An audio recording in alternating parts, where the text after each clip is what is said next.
Hello students, welcome to my channel. இப்போ என்ன பார்க்குறோம்னா 11th accountancyல chapter 7ல exercise sum number 3 பார்க்குறோம். double column cash book. இது வரைக்கும் single column cash book தான் பார்த்துருந்தோம். இப்போ double column cash book. அதாவது double columnனா discount வச்சு போட போகிறோம். அதான் வேற ஒன்றும் கிடையாது. discount வச்சு போடுறதான் double column cash bookனு போகிறோம். Enter the following transaction in Ahmed cash book with discount and cash column. ரெண்டுமே என்ட்ரு பண்ணி போட சொல்லியிருக்காங்க. 2017ல அக்டோபர் மந்தோட டிரான்சாக்ஷன் எல்லாமே கொடுத்துருக்காங்க. இப்போது எது ரெசிப்ட் சைடு வரும், எது பேமெண்ட் சைடு வரும்னு சொல்லிட்டு நம்ம என்ட்ரு பண்ணிக்குவோம். நோட் பண்ணி வச்சோன்னா நீங்கள் சம் போட ஈஸியாக இருக்கும். இதில் கிரெடிட் பர்ச்சேஸோ கிரெடிட் சேல்ஸோ எதுவுமே கிரெடிட் பண்ணியிருந்தோம்னா எந்த இதுவுமே வராது. ஒன்லி கேஷ் பேலன்ஸ் மட்டும் தான் வரும், கேஷ் டிரான்சாக்ஷன் மட்டும் தான் வரும். அதை நல்லா புரிஞ்சுங்க. ஓகேவா? ஃபஸ்ட்டு கேஷ் பேலன்ஸ், இது ஓப்பனிங் பேலன்ஸ், இது எங்கே வரும்? ரெசிப்ட் சைடு வரும். நெக்ஸ்ட்டு கேஷ் சேல்ஸ் பண்ணியிருந்தோன்னா அது ரெசிப்ட் சைடு வரும். நெக்ஸ்ட்டு பெய்டு டு வேலன் கிட்ட பே பண்ணுறோம், இது பேமெண்ட் சைடு வரும். இதில் டிஸ்கவுண்ட் என்ன கொடுத்துருக்காங்க? 150 கொடுத்துருக்காங்க. அதை அந்த டிஸ்கவுண்ட்டில் என்ட்ரு பண்ணிட வேண்டியதான். அந்த காலத்தில் பேலன்ஸ் 15,850 தான் நம்ம அமௌண்ட்டை என்ட்ரு பண்ணணும். Next sold goods to Perumal and கிரெடிட்டுங்கிறதுனால இந்த என்ட்ரி வராது. Next cash withdrawn for personal use, personal எக்ஸ்பென்சஸ்க்காக எடுக்கிறதுனால பை டிராயிங்ஸ் அக்கௌண்ட் போடுவோம், இது பேமெண்ட் சைடு வரும். Next purchase goods from Subramanian, இப்போ யார்கிட்ட இருந்து பர்ச்சேஸ் பண்ணியிருக்காங்க? சுப்ரமணியம், இது வந்து நேமில் வந்திருக்கு, இது கிரெடிட் பர்ச்சேஸ், அதனால் இதுவும் வராது. Next paid to bank pay பண்ணுறாங்க 22,700, இது பேமெண்ட் சைடு வரும். Next cash received from Perumal in full செட்டில்மெண்ட்டில் பே பண்ணிடுறாங்க, அப்போ இது ரிசீவ் பண்ணியிருக்காங்க அமௌண்ட்டை பெருமாள் கிட்டேருந்து, இது ரெசிப்ட் சைடு வரும். ஓகேவா? இப்போ பாருங்கள், ஃபுல் செட்டில்மெண்ட்னா 19,000 வந்து கேஷை ரிசீவ் பண்ணியிருக்காங்க. ஏற்கனவே சேல்ஸ் பண்ணது 19,200, அப்போது உங்களுக்கு 200 என்னது? டிஸ்கவுண்ட். அப்போ டிஸ்கவுண்ட் காலத்தில் 200 என்ட்ரு பண்ணிடும். Next draw a cheque for office யூஸ்க்காக என்ன பண்ணுறோம்? செக்கை வந்து வித்ட்ரா பண்ணுறோம். அப்போ டு பேங்க்கில் வந்து 17,500, இதுவும் ரெசிப்ட் சைடு தான் வரும். பெய்டு கேஷ் டு கோபாலகிருஷ்ணன்ட்ட பே பண்ணுறாங்க, டிஸ்கவுண்ட் ஒரு 50 கொடுத்துருக்காங்க, இது பேமெண்ட் சைடு.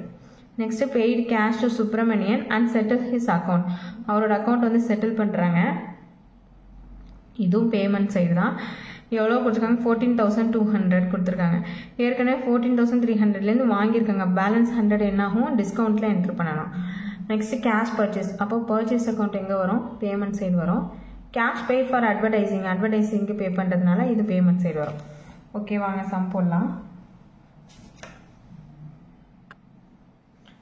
இப்போ ஹெட்டிங் எழுதிக்கிறோம். டபுள் காலம் கேஷ் புக் ஆஃப் அஹமத். இப்போ எப்படி போடுவீங்கன்னா டெபிட் கிரெடிட் போட மறந்துடாங்க. Date, receipt, ledger folio. Double காலங்கிறதுனால டிஸ்கவுண்ட் காலம் ஒன்று ஓப்பன் பண்ணிக்கணும், கேஷ் காலம் ஒன்று ஓப்பன் பண்ணிக்கணும். ஓகேவா? அதே மாதிரி கிரெடிட் சைடும் date, payment, ledger folio, discount, cash, 2 காலமாக ஓப்பன் பண்ணிக்கணும். ஃபஸ்ட்டு பாருங்கள் என்ன கொடுத்துருக்காங்க? 2017 அக்டோபர் 1 அன்னைக்கு கேஷ் பேலன்ஸ், இது opening balance as usual debit side. 2017 October 1 to balance b paid in 37,500 entry பண்ணிட்டோம். நெக்ஸ்ட் டிரான்சாக்ஷன் என்ன இருக்குன்னா கேஷ் சேல்ஸ், அப்போது இது எங்கே வரும்? ரெசிப்ட் சைடில் டூ சேல்ஸ் அக்கௌண்ட் சொல்லிட்டு 33,000 என்ட்ரு பண்ணிடுறோம். Next paid to Velan 15,850 and discount allowed by him 150. நல்லா பாருங்கள், பை வேலன் அக்கௌண்ட்டில் டிஸ்கவுண்ட் எவ்வளோ அலோவ் பண்ணியிருக்காங்க? 150. கேஷ் வந்து 15,850 பே பண்ணியிருக்காங்க. நெக்ஸ்ட்டு அக்டோபர் 15 அன்னைக்கு கேஷ் வித்ட்ரான் ஃபார் பர்சனல் யூஸ்க்காக அவங்க என்ன பண்ணுறாங்க? கேஷை வந்து வித்ட்ரான் பண்ணுறாங்க. இப்போ பர்சனல் எக்ஸ்பென்சஸ்னு வந்துச்சு, பர்சனல் யூஸ்னு வந்துச்சு, நம்ம என்ன பண்ணுவோம்? பை ட்ராயிங்ஸ் அக்கௌண்ட் சொல்லிட்டு அதில் என்ட்ரு பண்ணுவோம். By drawings account 4,800.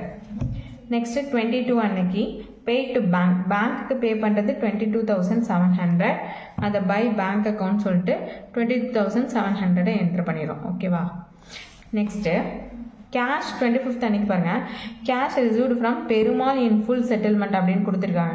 நீங்கள் வந்து ரெசிப்ட் சைடு வந்து பெருமாள்னு சொல்லிட்டு 19,000 அப்படி என்ட்ரு பண்ணிடக்கூடாது. ஏற்கனவே என்ன பண்ணியிருக்காங்க அப்படின்னு சொல்லிட்டு மேலே பாருங்கள், டிரான்சாக்ஷனில் பெருமாள் கிட்ட சேல்ஸ் பண்ணியிருக்காங்க. ஆனால் அவர் என்ன பண்ணியிருக்காரு? கேஷ் அவர்கிட்டேருந்து வாங்கினது 19,000 தான் வாங்கியிருக்கோம். இந்த பேலன்ஸ் 200 என்ன ஆகுது? அவருக்கு நம்ம டிஸ்கவுண்ட் அலோவ் பண்ணியிருக்கோம். அப்போது receipt side to Perumal account போட்டு டிஸ்கவுண்ட்டில் 200 என்ட்ரு பண்ணிவிட்டு இந்த 19,000 தான் கேஷில் என்ட்ரு பண்ணணும். நெக்ஸ்ட்டு 26 அன்னைக்கு draw a cheque for office யூஸ்க்காக செக் வித்ட்ரா பண்ணுறோம். எவ்வளவு 17,500. ட்ரா எ செக்குங்கிறதுனால to bank account 17,500. Next paid cash to Gopalakrishnan 22,950. Discount வந்து அவங்களே கொடுத்துறாங்க. ரிசீவ் பண்ணது 550. அப்போ நான் அவங்களே கொடுத்ததுனால பை கோபாலகிருஷ்ணன் டிஸ்கவுண்ட் காலத்தில் 50, 2,950 கேஷ் காலத்தில் என்டர் பண்ணிடணும். நெக்ஸ்ட்டு ஜூன் 28 அன்னைக்கு cash to Subramanian and settle his account.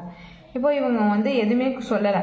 அப்போது முன்னாடி உள்ள டிரான்சாக்ஷன் சுப்ரமணியன் டிரான்சாக்ஷன் என்ன பண்ணியிருக்காங்கன்னு பாருங்கள். இந்த பர்ச்சேஸ் குட்ஸ் ஃப்ரம் சுப்ரமணியன்ட்ட 14,300 பண்ணியிருக்காங்க. ஆனால் இங்கே 14,200க்கு தான் நம்ம என்ன பண்ணியிருக்கோம், அமௌண்ட் பே பண்ணியிருக்கோம். பேலன்ஸ் 100 வந்து நமக்கு டிஸ்கவுண்ட், அதை நல்லா பார்த்துக்கணும்.